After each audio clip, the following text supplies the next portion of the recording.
મેટ્રોના platform પર હવામાન ઠંડક હતી, પણ મારા મનમાં જે ઠંડી જામી ગઈ હતી તે હવામાન નહોતી. મેં મારી શાલને બાળક ફરતી વધુ ખસી દીધી. નાનકડો ચહેરો ઊંઘ અને ભૂખ વચ્ચે ઝૂલતો મારા ખંભા સાથે અઢેલીને જાણે કહી રહ્યો હતો, મમ્મા, હવે ઘરે ચાલો. ઘરે આ શબ્દ મારા માટે હવે કોઈ જગ્યાનું નામ નહોતું રહ્યું, પણ એક એવી વસ્તુ બની ગયો હતો જેને હું દરરોજ ખોતી જઈ રહી હતી. સામે ડિજિટલ બોર્ડ પર ટ્રેનનો સમય ચમકી રહ્યો હતો. લોકો પોતપોતાના ફોનમાં ડૂબેલા હતા. કોઈના હાસ્ય, કોઈનો ઝઘડો, કોઈની ઝડપી ચાલ, અને હું બસ ઊભી હતી, જાણે કોઈએ મને ત્યાં જ રોકી દીધી હોય, જાણે કોઈએ મારા પગ નીચેની જમીન છીની લીધી હોય. મારા બેગમાં થોડા કપડાં, બાળક માટેની એક બોટલ, થોડા બિસ્કિટ અને મારા લગ્નની સૌથી મોટી સચ્ચાઈ, ડર, બધું એકસાથે દબાયેલું હતું. એ જ ડરે મને દર વખતે ચૂપ કરાવી દીધી, દર વખતે ઝુકાવી દીધી હતી. દર વખતે એ જ વિશ્વાસ અપાવ્યો હતો કે જો મેં એક શબ્દ પણ બોલ્યો તો મારું બાળક મારાથી છીનવી લેવામાં આવશે. મારા ફોનની સ્ક્રીન કાળી હતી, બેટરી નહોતી, અથવા કદાચ મેં જાણી જોઈને બંધ કરી દીધો હતો. સચ્ચાઈ એ હતી કે હું રિંગટોન સાંભળવાથી ગભરાવા લાગી હતી. દરેક કોલ મને યાદ અપાવતો હતો કે હું મારા જ ઘરમાં મહેમાન નહીં, પણ કેદી છું. અને આજે હું ત્યાંથી ભાગીને નહીં, પણ નીકળીને આવી હતી, કોઈને કહ્યા વિના, પરવાનગી લીધા વિના. પહેલીવાર ભીડની વચ્ચે એક અવાજ મારા કાને પડ્યો, અનન્યા. મેં ડોક ફેરવી. પહેલાં લાગ્યું કે કોઈએ ભૂલથી નામ લીધું હશે. દિલ્હીમાં હજારો અનન્યાઓ હશે, પણ પછી એ જ અવાજ, આ વખતે નજીકથી, અનન્યા, આ તું શું છે? મારા શરીરમાં જાણે વીજળી દોડી ગઈ. હું પલટી અને સામે પપ્પા મહેશથી. તેમની એ જ કડક આંખો, એ જ સીધા ઊભા રહેવાની રીત, એ જ ચહેરા પર ઓછું બોલવાનો ભાવ. પણ આજે તેમની આંખોમાં કડકાઈ કરતાં કંઈક બીજું હતું. ચિંતા, હેરાની અને એ સવાલ જે બોલ્યા વિના પણ ખૂંચે છે, પપ્પા. મારા મોંમાંથી અવાજ નીકળ્યો, અને એ જ પળે મારા ગળામાં કંઈક અટકી ગયું. હું મારી જાતને સંભાળવા લાગી, જાણે અચાનક રડવું ગુનો હોય. તેમણે મારી તરફ જોયું, પછી મારા ખંભા પર સૂતેલા બાળક તરફ.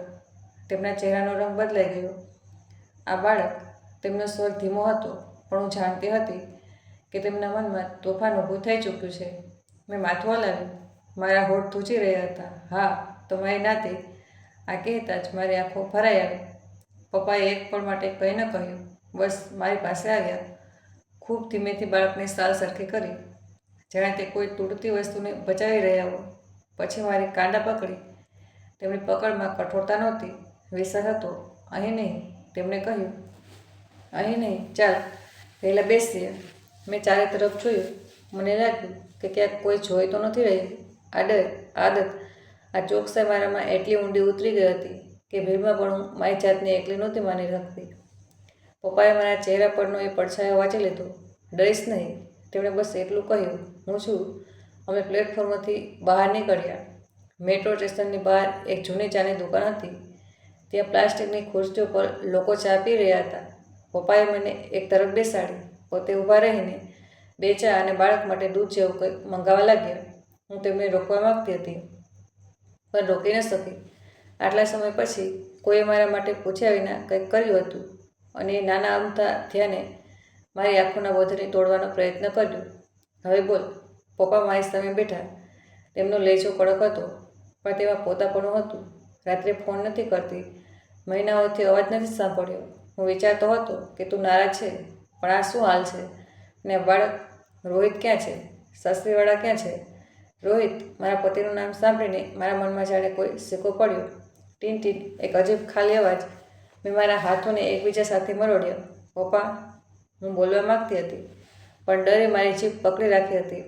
ડર ફક્ત રોહિતનો નહોતો, ડર હતો શકુંતલા દેવીનો, મારી સાસુનો, એ સ્ત્રીનો જેના મધુર અવાજમાં ઝેર હતું, અને જેના સ્મિતમાં ધમકી.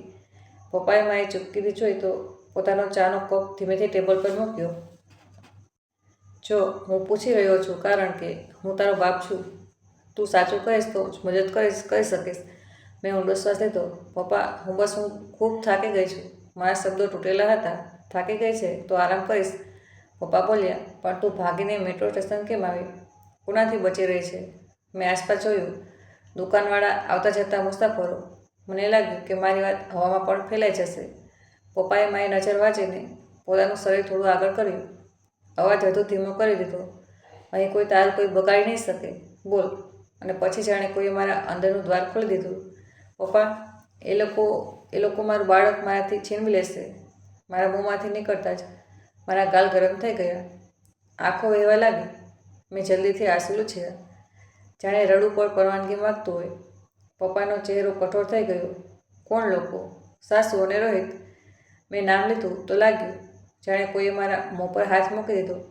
પપ્પા, મેં ખૂબ કોશિશ કરી, મેં બધું કર્યું, પણ ધીમે ધીમે પપ્પાએ કહ્યું. એક વાત. મેં માથું હલાવ્યું. લગ્ન પછી બધું બરાબર હતું. થોડા મહિના પછી માજી, શંકુતલા દેવી, તેમણે કહેવાનું શરૂ કર્યું કે મારો માયકાવાળો ફ્લેટ જે નાનીએ મારા નામે કર્યો હતો તે ખરેખર ઘરના કામમાં આવશે. તેમણે કહ્યું, વહુ, ઘરમાં શું શું ખર્ચા નથી થતા. રોહિત પર બોજ ન નાખ, કાગડો આપી દે. પપ્પાની આંખો સંકોચાઈ. કયો ફ્લેટ? એ જ લક્ષ્મીનગરવાળો, જેને નાનીએ મારા નામે કર્યો હતો. અને તે મારા હાથ રૂજી ગયા. મેં કહ્યું, પપ્પાને પૂછી લઈશ. પપ્પાએ એક પળ માટે શ્વાસ રોક્યો અને પછી તેમણે રોહિતને મારી વિરુદ્ધ કરી દીધો. તેમણે કહ્યું કે હું લાલચી છું, હું માયકાના પૈસા છુપાવું છું. રોહિતે મારા ફોન ચેક કરવા શરૂ કરી દીધા. પહેલાં પ્રેમથી, પછી શંકામાં, પછી ગુસ્સામાં. મારા શબ્દોની સાથે મારા મનની તસવીરો પણ ચાલવા લાગી.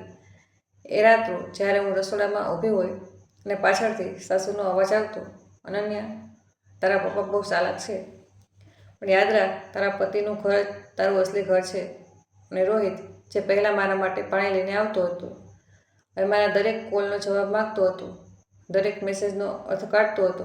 તેમણે કહ્યું, મેં આગળ કહ્યું, જો હું કાગળો નહીં આપું તો તે કહેશે કે હું બાળકની દેખભાળ બરાબર નથી કરતી.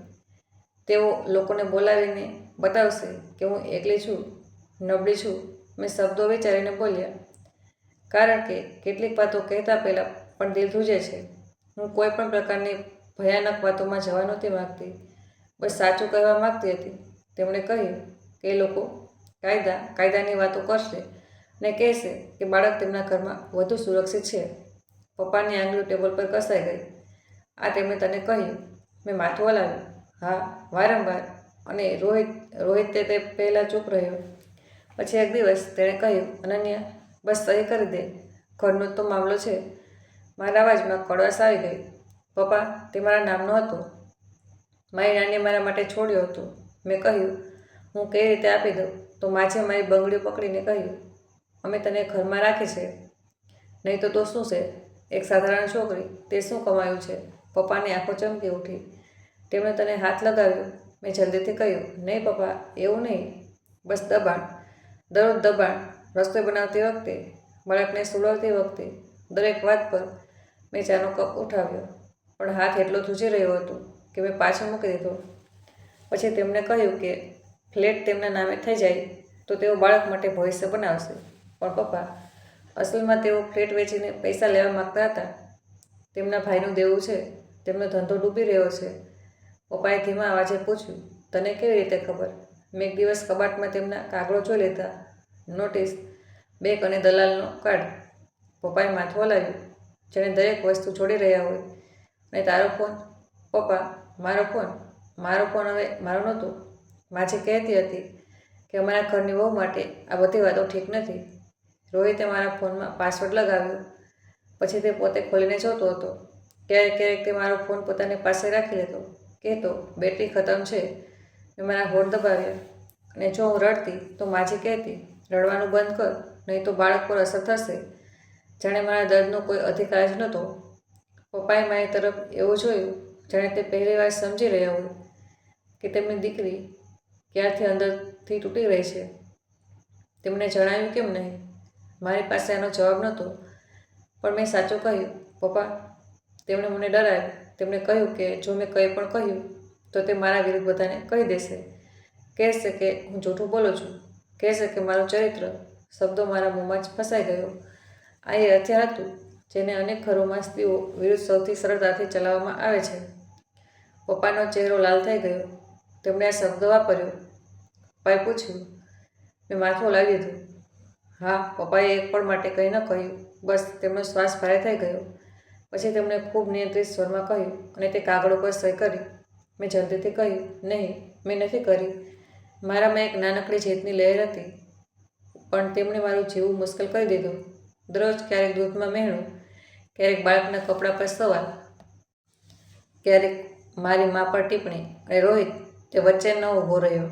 મારો અવાજ તૂટવા લાગ્યો. પપ્પા, એક દિવસ માજીએ કહ્યું, જો તે કાગળો ન આપ્યા તો અમે તારા બાળકનું જન્મ પ્રમાણપત્ર બધું અમારી પાસે રાખી લઈશું. પછી તું શું કરીશ? મેં પપ્પાની આંખોમાં જોયું. હું ડરી ગઈ. હું ખરેખર ડરી ગઈ. પપ્પાએ મારી હથેળી પર પોતાની હથેળી મૂકી દીધી. ડરવું ખોટું નથી, તેમણે કહ્યું, પણ ડરમાં જીવવું ખોટું છે. મેં માથું ઝુકાવી દીધું. મેં ખૂબ કોશિશ કરી. પપ્પા, મેં રોહિત સાથે વાત કરી. મેં કહ્યું કે આ ખોટું છે. તેણે કહ્યું, તું મારા ઘરવાળાઓને સમજે કેમ નથી? તેઓ બસ ઘર માટે વિચારે છે. મેં હળવું કડવું હાસ્ય કર્યું. પપ્પા, ઘર માટે વિચારે છે, પણ ઘરમાં જે વ્યક્તિ છે તેના માટે નહીં. પપ્પાએ કઠોર સ્વરમાં પૂછ્યું, અને આજે તું મેટ્રો સ્ટેશન કેમ આવી? મેં મારી આંગળીઓ એકબીજા સાથે કસી લીધી. આજે સવારે માજીએ કહ્યું કે બપોરે એક વકીલની ઓફિસે જઈશ. તેમણે કહ્યું, આજે સહી કરી દે, નહીં તો કાલે ખૂબ પછતાઈશ. રોહિતે પણ કહ્યું, બસ સહી કરી દે, પછી બધું બરાબર થઈ જશે. મારા અંદરનો ડર ફરી જાગી ઉઠ્યો. પપ્પા, મને લાગ્યું કે જો હું આજે નીકળી ગઈ તો હું ક્યારેય નીકળી નહીં શકું. તો તું બાળકને લઈને નીકળી આવી. હા, મારા અવાજમાં પહેલી વાર થોડી તાકાત હતી. મેં થોડા પૈસા જે મેં બાળકો માટે બચાવ્યા હતા તે લીધા અને નીકળી આવી. પપ્પાએ માથું ઝુકાવ્યું, જાણે પોતાના મનમાં કંઈક નક્કી કરી રહ્યા હોય. પછી તેમણે પોતાના ખિસ્સામાંથી ફોન કાઢ્યો. હું ગભરાઈ ગઈ. પપ્પા, કોલ ન કરશો. એ લોકો ચૂપ, પપ્પાએ કહ્યું, પણ ધીમેથી. હું કોઈને હમણાં કંઈ નથી જણાવી રહ્યો. પહેલાં મારી આખી વાત જાણે છે. મેં રાહતનો શ્વાસ લીધો, પણ ડર હજી પણ બેઠો હતો. પપ્પા, માજી ખૂબ ચાલાક છે. તે બધું ઊંધું કરી દેશે. તે રોહિતને પણ. રોહિત બાળક નથી. પપ્પાએ વાત કાપી. જો તે પોતાની પત્ની અને બાળક સાથે ઊભો ન રહી શકે તો પછી તેને સચ્ચાઈનો સામનો કરવો પડશે. મેં ધીમેથી કહ્યું, પણ પપ્પા, તે પોતાના ઘરથી ડરે છે. માજીની એક વાત તેના મગજમાં બેસી ગઈ છે. પપ્પાએ મારી તરફ જોયું. અને તું?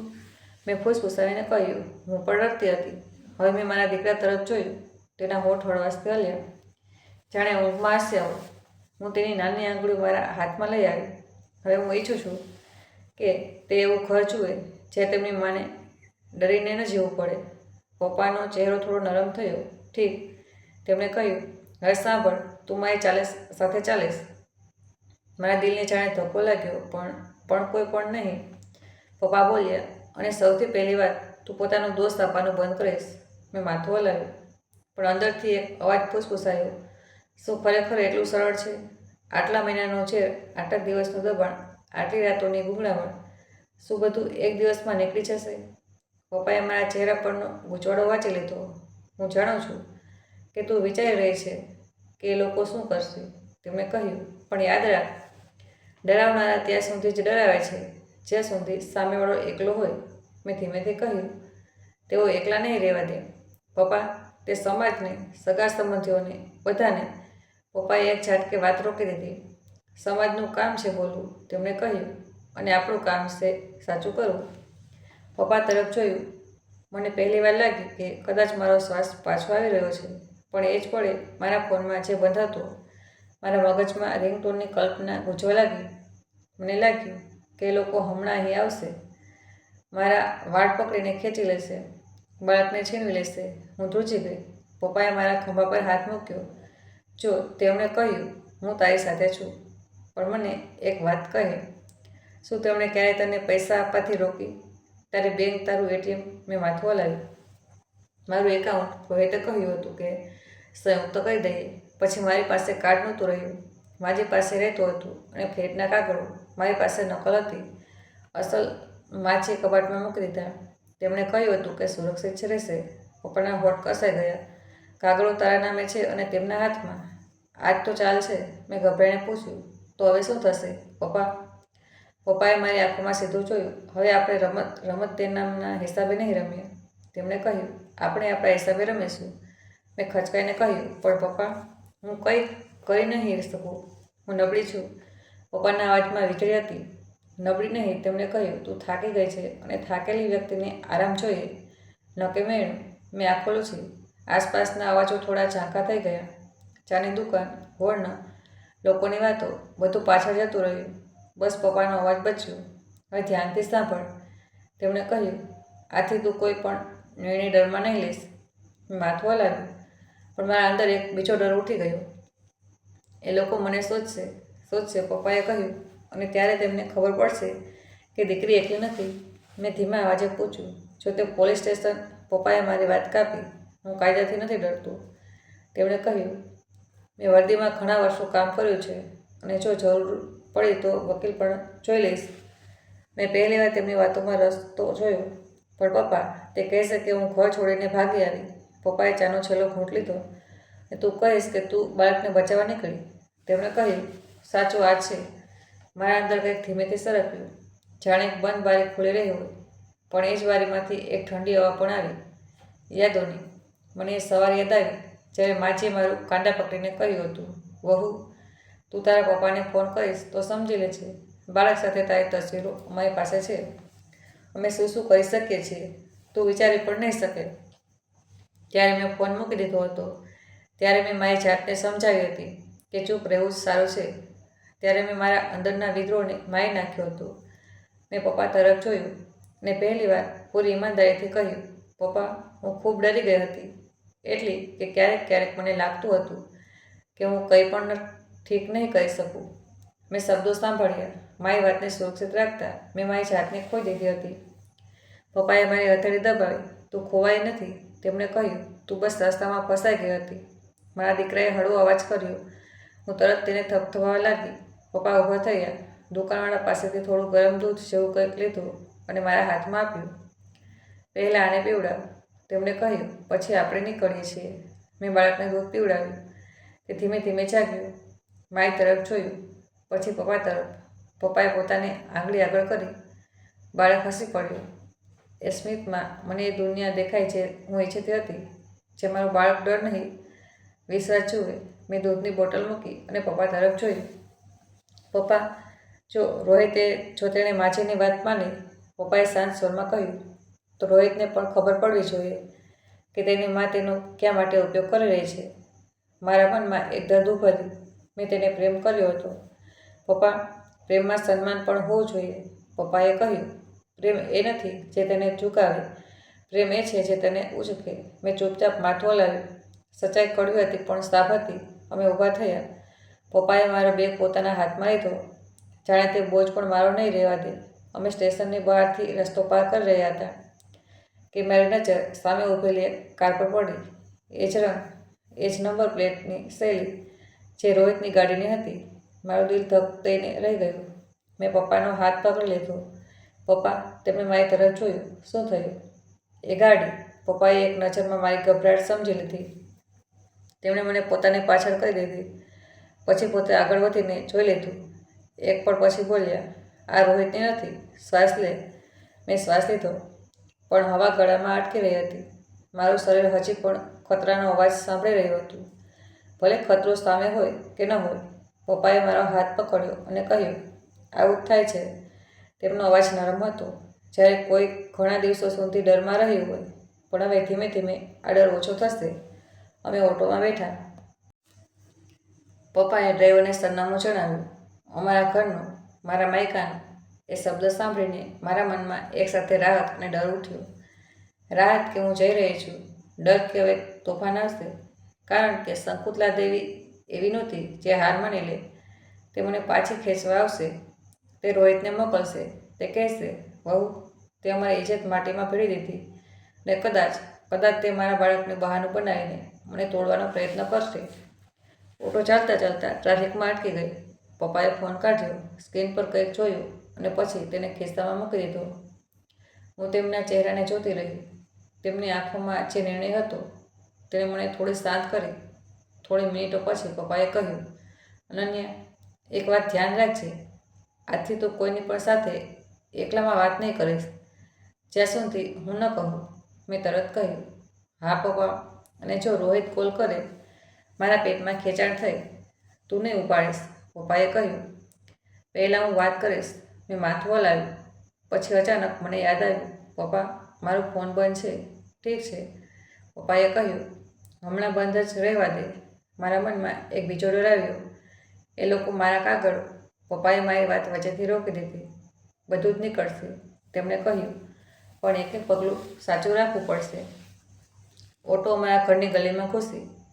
એ જ જૂનો ગેટ, એ જ તુલસીનો છોડ, એ જ બાલ્કની જેમાં મા ક્યારેક કપડાં સૂકવતી હતી. મારા અંદર કંઈક તૂટીને પડ્યું અને કંઈક જોડાઈને ઊભું થઈ ગયું. જાણે હું મારી જૂની જાતને મળવા જઈ રહ્યો હોઉં, જેને મેં ઘણા સમયથી છોડી દીધી હતી. ગેટ ખુલ્યો. મા બહાર આવી. પહેલાં તો તેમને વિશ્વાસ ન આવ્યો. પછી તેમની નજર મારા બાળક પર પડી અને તેમનો ચહેરો બદલાઈ ગયો. અનન્યા, તે દોડીને આવી, મને પકડી લીધી. આ બાળક, માં, મેં બસ એટલું કહ્યું અને પછી હું તેમના ખભા પર માથું મૂકીને રડી પડી. માએ મારા માથા પર હાથ ફેરવ્યો. મારા બાળકને જોયું, પછી પપ્પા તરફ. પપ્પાએ માત્ર એટલું કહ્યું, અંદર ચાલો, પછી વાત થશે. અમે અંદર ગયા. ઘરની દિવાલોમાં પોતાપણું હતું, પણ મારા અંદર ડર હજી પણ બેઠો હતો. માએ મને પાણી આપ્યું, બાળક માટે કપડાં કાઢ્યા. હું કંઈ પણ બરાબર જવાબ આપી નહોતી રહી. પપ્પાએ મને રૂમમાં બેસાડી અને દરવાજો બંધ કરી દીધો, જાણે બહારની દુનિયાને હમણાં માટે રોકી દેવા માગતો હોય. થોડી વાર પછી પપ્પા રૂમમાં પાછા આવ્યા. તેમના હાથમાં તેમની જૂની ડાયરી જેવી નોટબુક હતી. તે ખુરશી ખેંચીને મારી સામે બેઠા. હવે તેમણે કહ્યું, તું પૂરી વાત જણાવીશ, શરૂઆતથી. તારીખો, વાતો, કોણ શું બોલ્યું, કોણે કયો કાગળ લીધો, બધું. મેં ગભરાઈને કહ્યું, પપ્પા, આટલું બધું? હા, પપ્પાએ કહ્યું, કારણ કે જ્યારે સામેવાળો ચાલાક હોય તો આપણે પણ સાફ અને તૈયાર રહેવું પડે છે. મેં તેમના ચહેરાને જોયો. તે મારા પિતા હતા, પણ આજે તે ફક્ત પિતા નહોતા. આજે તે ઢાલ હતા.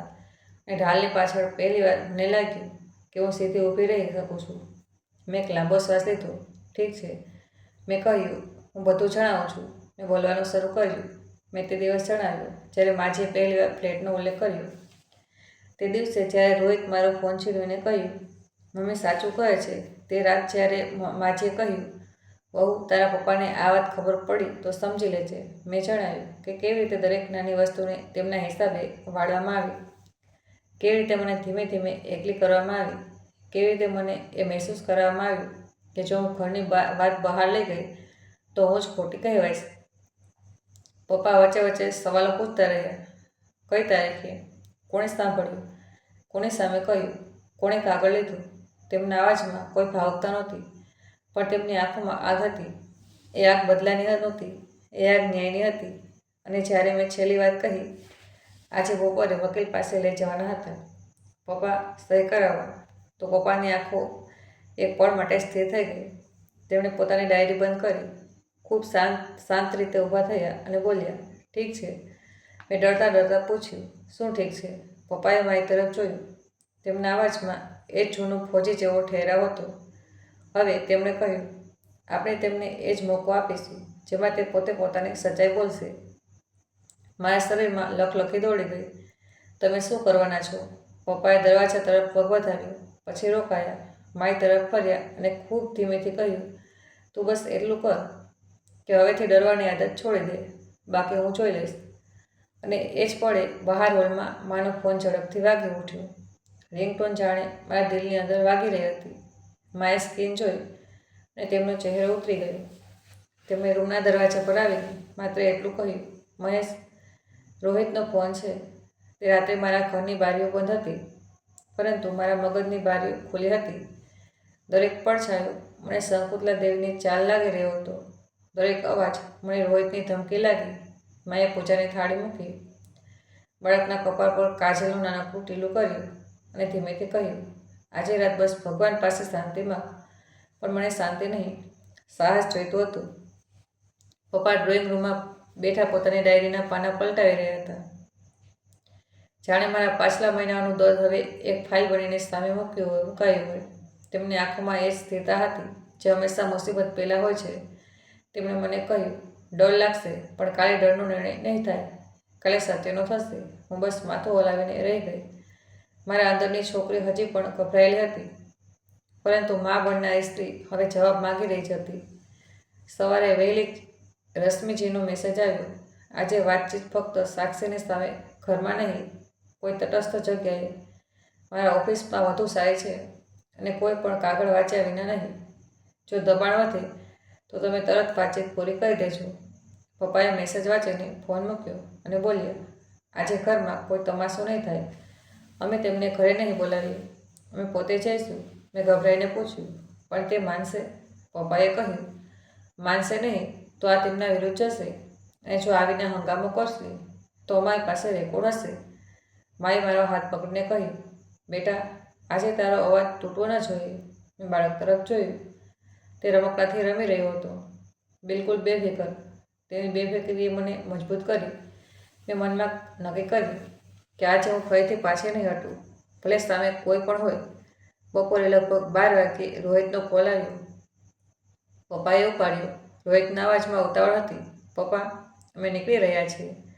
મમ્મી પણ સાથે છે. પપ્પાએ શાંત સ્વરમાં કહ્યું, ઠીક છે, સીધા વકીલની ઓફિસે આવો. મારા ઘરે ન આવતા. રોહિત ખચકાયો, પણ પપ્પાએ એકદમ સ્પષ્ટ કહ્યું, કોઈ પણ નહીં. ફોન કપાઈ ગયો. મારા અંદર એક અજીબ ઠંડક દોડી. શકુંતલા દેવી આજે વકીલની ઓફિસે આવશે. એ જગ્યા જ્યાં શબ્દોનું વજન હોય છે, જ્યાં ધમકીનો મીઠો પડ ઉતરી જાય છે. હું વિચારી રહી હતી, શું તે ત્યાં પણ એ ચાલશે? શું પહેલી વાર તેમને સમજાશે કે આ રમત હવે તેમના રસોડા અને તેમના ડ્રોઈંગ રૂમમાં નથી? અમે વકીલની ઓફિસે પહોંચ્યા તો રશ્મિજી પહેલાંથી તૈયાર હતા. રૂમમાં તેમના જુનિયર વકીલ પણ હતા અને એક સ્ટેનોગ્રાફર જેવી કોઈ વ્યક્તિ ફાઇલ ખોલીને બેઠી હતી. મને અજીબ લાગ્યું, જાણે મારું જીવન હવે કાગળ અને વાક્યોમાં બાંધવામાં આવી રહ્યું છે. રશ્મિજીએ મને જોઈને કહ્યું, તમે ઠીક છો? પાણી. મેં માથું હલાવ્યું. મારા હાથ ઠંડા હતા. થોડી મિનિટો પછી બહાર પગલાંનો અવાજ આવ્યો. દરવાજો ખુલ્યો અને રોહિત અંદર આવ્યો. તેની પાછળ શકુંતલા દેવી. આજે તે સાડીમાં હતા, વાળ વ્યવસ્થિત રીતે બાંધેલા, કપાળ પર બિંદી, હાથમાં પર્સ અને ચહેરા પર એ જ ભાવ, જાણે તે પીડિત હોય અને અમે અપરાધી. તેમની સાથે એક માણસ બીજો હતો, કદાચ કોઈ સગા કે તેમના કોઈ પરિચિત, જે પોતાને સમજદાર સાબિત કરવા આવ્યા હતા.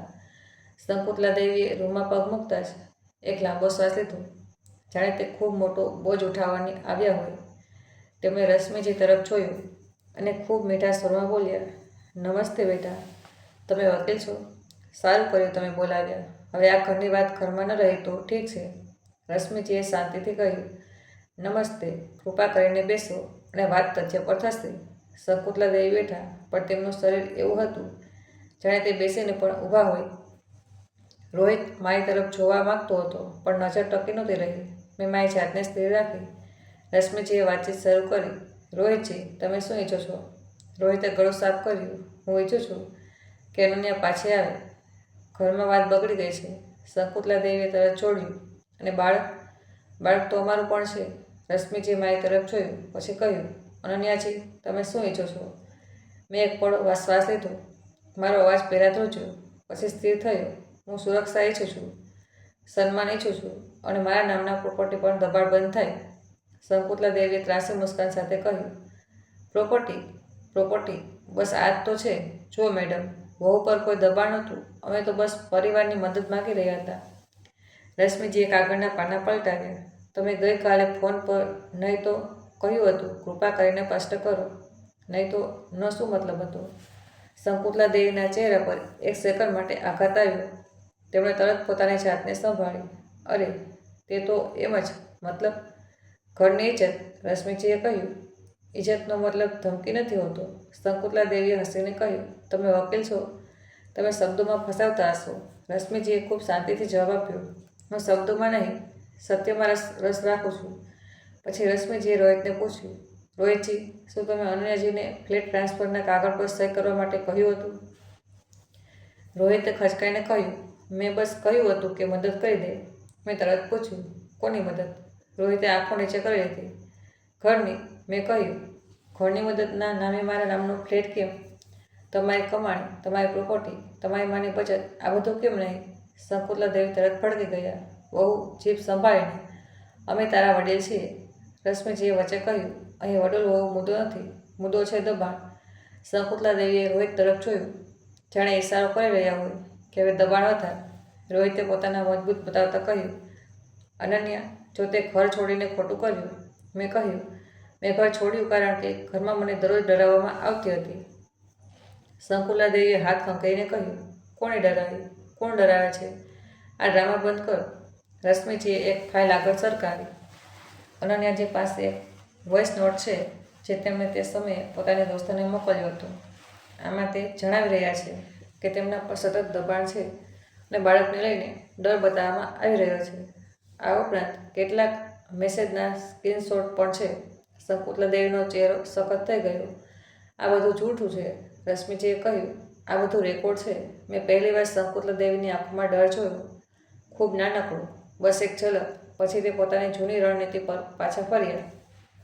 ભાવુકતા તેમણે હાથ જોડીને કહ્યું, જુઓ જી, હું વૃદ્ધ સ્ત્રી છું. મારો દીકરો પર પરેશાન છે. વહુએ ઘરની ઇજ્જત.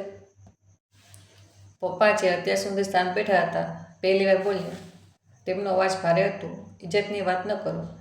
તમે મારી દીકરીને માનસિક દબાણમાં રાખી અને હવે તમે અહીં પણ એ જ કરી રહ્યા છો. સંકુલા દેવીએ તરત કહ્યું, તમારી દીકરીએ અમારા ઘરમાં સુખ જોયું છે. અમે તેને રાખી છે. પપ્પાએ એકદમ સપાટ સ્વરમાં કહ્યું, કઈ કિંમતે રાખે છે તે આજે ખબર પડી રહી છે. રશ્મિજીએ વાતચીતને ફરી કેન્દ્રમાં લાવી. ચાલો સમાધાન પર આવીએ. જો રોહિતજી ઈચ્છે છે કે અનન્યાજી પાછા જાય તો કેટલીક શરતો સ્પષ્ટ થવી જોઈએ. 1. પ્રોપર્ટી પર કોઈ દબાણ નહીં. 2. અનન્યાજીના અંગત ફોન અને બેકિંગ પર તેમનો અધિકાર. 3. બાળકને લઈને કોઈ પણ પ્રકારની ધમકી નહીં. 4. જો અનન્યાજી ઈચ્છે તો અલગ રહેવાનો વિકલ્પ. સંકુલા દેવી ચોંકીને બોલ્યા, અલગ રહેવું? આ શું નવું ફેશન છે? વહુ ઘોર છોડી દે. મેં કહ્યું, જો ઘરમાં સન્માન નથી તો અલગ રહેવું ફેશન નહીં, સુરક્ષા છે. સંકુલા દેવી મારી તરફ ઝૂક્યા. તેમનો અવાજ ધીમો થયો, પરંતુ તેમાં ચુભન હતી. વહુ, તું સમજતી નથી. તારો બાળક અમારા ઘરનો વંશ છે. મેં પહેલીવાર ખૂબ ઠોસ શબ્દોમાં કહ્યું, મારું બાળક ઇન્સાન છે, વંશ નહીં. રૂમમાં એક સેકન્ડ માટે સન્નાટો છવાઈ ગયો. રોહિતે મારા તરફ જોયું, જાણે તેને પહેલીવાર અહેસાસ થયો હોય કે હું બદલાઈ ચૂકી છું. પરંતુ સંકુલા દેવીએ સન્નાટો સહન ન કર્યો. તેમણે પલટીને કહ્યું, ઠીક છે, જો આ જ છે તો અમે પણ જોઈશું. રશ્મિજીએ તરત પૂછ્યું, શું તમે ધમકી આપી રહ્યા છો? સંકુલા દેવીએ કહ્યું, ધમકી નહીં, હું જણાવી રહી છું કે અમે કોર્ટ જઈશું. બાળક અમારું પણ છે. રશ્મિજીએ શ્વાસ સ્વરમાં કહ્યું, કોર્ટ જવું તમારો અધિકાર છે, પરંતુ કોઈને ડરાવવું નહીં. અને અહીં એ પણ સ્પષ્ટ છે કે અનન્યાજીએ બાળકને નુકસાન નથી પહોંચાડ્યું, પણ સુરક્ષિત રાખ્યું છે. પપ્પાએ રશ્મિજી તરફ જોયું, પછી કહ્યું, અમે આજે એક લેખિત અન્ડરસ્ટેન્ડિંગ ઈચ્છીએ છીએ કે આ લોકો મારી દીકરી પર પ્રોપર્ટી માટે દબાણ નહીં કરે. સંકુલા દેવી હસી પડ્યા. અન્ડરટેકિંગ? અમારા ઘરની વહુ પર તમે લોકો અમને અપરાધી બનાવી રહ્યા છો. રશ્મિજીએ કહ્યું, આ અપરાધી બનાવવા માટે નહીં, સુરક્ષા માટે છે. રોહિતે ધીમેથી કહ્યું, મમ્મી, રહેવા દો. સંકુલા દેવીએ તેને ઘૂર્યો. રોહિત ચૂપ થઈ ગયો. એ ડર ફરી પાછો આવ્યો જે તેને દર વખતે નબળું બનાવતો હતો. રશ્મિજીએ એક બીજો કાગળ આગળ કર્યો. અહીં એક નોટિસ છે જેમાં તમારા પર લાગેલા આરોપ નહીં, પણ તમારી જવાબદારીઓ લખેલી છે. જો તમે શાંતિ ઈચ્છો છો તો સહી કરીને માની શકો છો કે તમે અનન્યાજીના નામના પ્રોપર્ટી પર કોઈ દાવો નહીં કરો અને કોઈ દબાણ નહીં નાખો. સંકુલા દેવીએ કાગળ હાથમાં લીધો. તેમની આંગળીઓ થોડી હલી. તેમણે વાંચ્યું. પછી અચાનક કાગળ ટેબલ પર પછાડી દીધો. હું સહી નહીં કરું. રશ્મિજીએ અવાજ ઊંચો કરી આવીને કહ્યું, ઠીક, તમારા ના પાડવાથી પણ આ રેકોર્ડ થઈ ગયું કે તમે દબાણ રોકવાની સહમતિ નથી આપી રહ્યા. સંકુલા દેવીએ પલટીને મને કહ્યું, વહુ, તું સમજી લે, આ રમત ખૂબ દૂર સુધી જશે. પહેલાં આ લાઈન મને તોડી નાખતી, પણ આજે મેં તેમની આંખોમાં જોઈને કહ્યું, જશે, પરંતુ હવે હું એકલી નથી. સંકુલા દેવીના ચહેરા પર કંઈક સખત થયું. તે પોતાની સાથે લાવેલા માણસ તરફ ફર્યા. ચાલો, તેમણે કહ્યું, એમને કાયદો બતાવીએ છીએ. રશ્મિજીએ તરત કહ્યું, જો તમે કોર્ટ ઈચ્છો છો તો ઠીક છે, પરંતુ આજે તમે અહીંથી એ સમજીને જાઓ કે આગળ કોઈ વાતચીત લેખિતમાં થશે અને અનન્યાજી સાથે સીધો સંપર્ક નહીં. રોહિતે કંઈક કહેવાની કોશિશ કરી. અનન્યા, તું તેના અવાજમાં નરમ થવાનો પ્રયાસ હતી. મેં તેને વચ્ચે જ રોક્યો.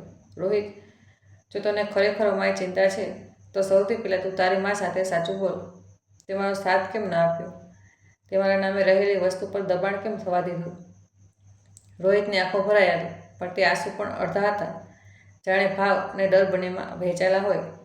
તેણે બસ એટલું કહ્યું, હું કોશિશ કરીશ. શંકુતલા દેવીએ ઊભા થઈ ગયા. કોઈ કોશિશની જરૂર નથી, તેમણે કહ્યું. વહુ જાતે જ શીખી જશે. અને તે દરવાજા તરફ આગળ વધ્યા. એ જ પળે રશ્મિજીએ ખૂબ ઠંડા, ખૂબ સાચા શબ્દોમાં કહ્યું, શંકુતલાજી, એક છેલ્લી વાત. જો તમે કે તમારા પરિવારનો કોઈ પણ સભ્ય અનન્યાજીને ધમકાવશે, તેમની સંપત્તિના કાગળો સાથે છેડછાડ કરશે અથવા બાળકને નામે દબાણ બનાવશે, તો અમે તરત કાયદાકીય કાર્યવાહી કરીશું. શંકુતલા દેવી રોકાયા, પાછળ ફર્યા અને એક ખોટા સ્મિત સાથે બોલ્યા, અમે તો બસ પ્રેમ કરીએ છીએ, મેડમ. પછી તે ચાલ્યા ગયા. દરવાજો બંધ થયો. મને લાગ્યું જાણે રૂમની હવા ભારેમાંથી હલકી થઈ ગઈ. હું ખુરશી પર બેસી ગઈ અને મારા અંદરનો તણાવ એકદમ નીચે બેસી ગયો. રશ્મિજીએ મને પાણી આપ્યું. તમે સારું સાંભળ્યું, તેમણે કહ્યું. પપ્પાએ મારી તરફ જોયું. આ તો બસ શરૂઆત હતી, તેમણે કહ્યું. હવે અસલી લડાઈ બહાર થશે. મેં ધીમેથી પૂછ્યું, હવે શું થશે? રશ્મિજીએ કહ્યું, હવે અમે તમારા દસ્તાવેજોની સુરક્ષા અને તમારા અને બાળક માટે એક સ્થિર વ્યવસ્થા બનાવીશું.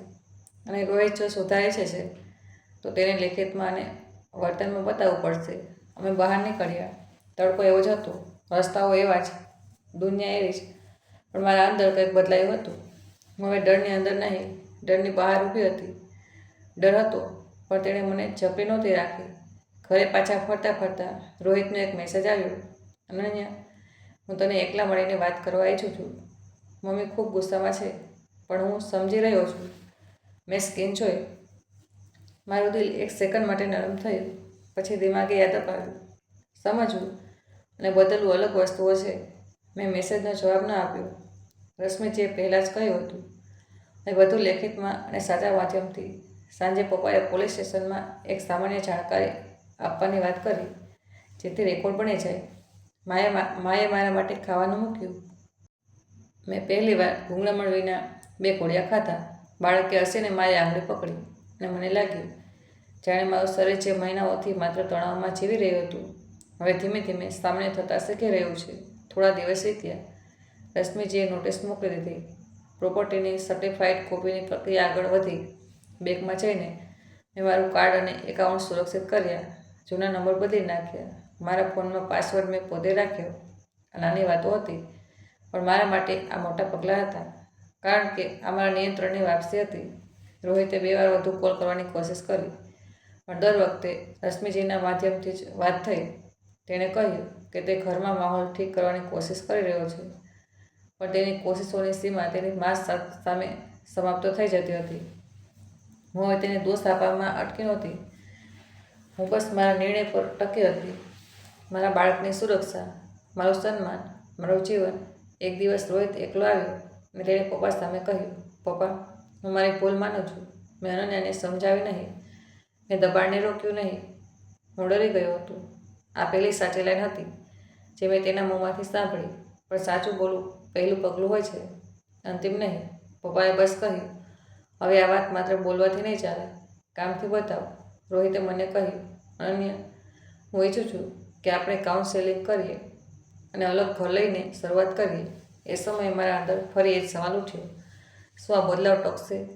શું આ સાચું છે કે બસ એક બીજી ચાલ? મેં રશ્મિજીની સલાહ યાદ કરી અને ખૂબ સ્પષ્ટ કહ્યું, રોહિત, જો તું ખરેખર બદલાવ ઈચ્છે છે તો તું પહેલાં તારી માને સાફ બોલીને બતાવ કે મારો ફ્લેટ મારા નામે છે અને રહેશે, અને કોઈ પણ પ્રકારનું દબાણ ખતમ કર. પછી આપણે આગળ વિચારીશું. રોહિતે માથું ઝુકાવ્યું. હું કોશિશ કરીશ, તેણે ફરી કહ્યું. મેં ખૂબ શ્વાસ સ્વરમાં જવાબ આપ્યો, હવે કોશિશ નહીં, નિર્ણય જોઈએ. તે ચાલ્યો ગયો અને પહેલીવાર તેના ગયા પછી મારા મનમાં ખાલીપણ હતું. મારા અંદર મારા માટે જગ્યા હતી. થોડા અઠવાડિયા પછી રશ્મિજીએ મને કહ્યું કે અમારી પાસે પૂરતા રેકોર્ડ અને દસ્તાવેજો છે, જેથી જો તે લોકો કોઈ ખોટો દાવો કરે તો અમે મજબૂત જવાબ આપી શકીએ છીએ. તેમણે એ પણ કહ્યું કે જો હું ઈચ્છું તો હું અલગ રહેવા અને કાયદાકીય રીતે મારી અને બાળકની વ્યવસ્થા સુનિશ્ચિત કરવા માટે આગળ વધી શકું છું. મેં તે રાત્રે ખૂબ મોડી સુધી વિચાર્યું. પછી મેં નક્કી કર્યું કે હું મારું જીવન કોઈના બદલાવા પર નહીં ટકાવું. હું મારું જીવન મારા ઊભા થવા પર ટકાવું.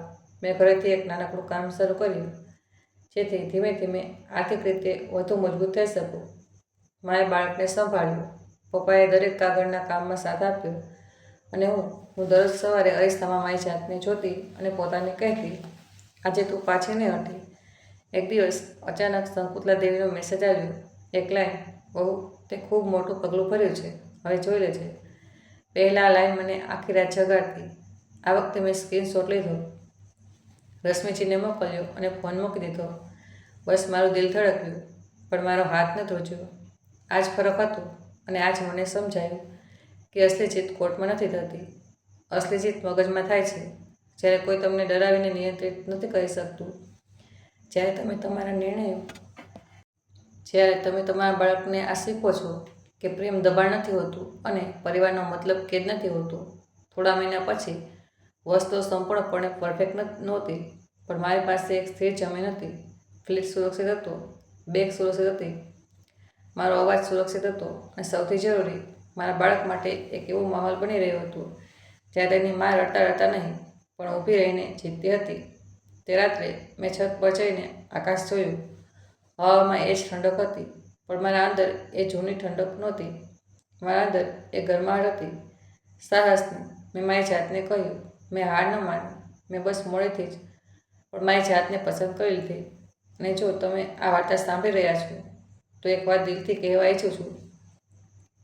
જો તમારી આસપાસ કોઈ પણ વ્યક્તિ, ખાસ કરીને કોઈ મહિલા, દબાણ, ધમકી અથવા માનસિક ઉત્પીડનમાં જીવી રહી છે તો તેને એકલી ન છોડો. ક્યારેક એક કોલ, એક મેસેજ, એક હું તારી સાથે છું કોઈની જિંદગીની દિશા બદલી નાખે છે. જો તમે પોતે આવી સ્થિતિમાં છો તો ચૂપ રહેવું મજબૂરી લાગી શકે છે, પણ મદદ માગવી નબળાઈ નથી. તમારા ભરોસાપાત્ર લોકો સાથે વાત કરો અને જરૂર પડે તો કાયદાકીય સલાહ જરૂર લો. તો મિત્રો, આ સાથે આજની વાર્તા પૂર્ણ થાય છે અને વાર્તા અંગેનો તમારો અભિપ્રાય કોમેન્ટમાં જરૂર જણાવજો અને તમારા શહેરનું નામ અને તમારું નામ જરૂર લખો. ખૂબ ખૂબ આભાર. હર હર મહાદેવ.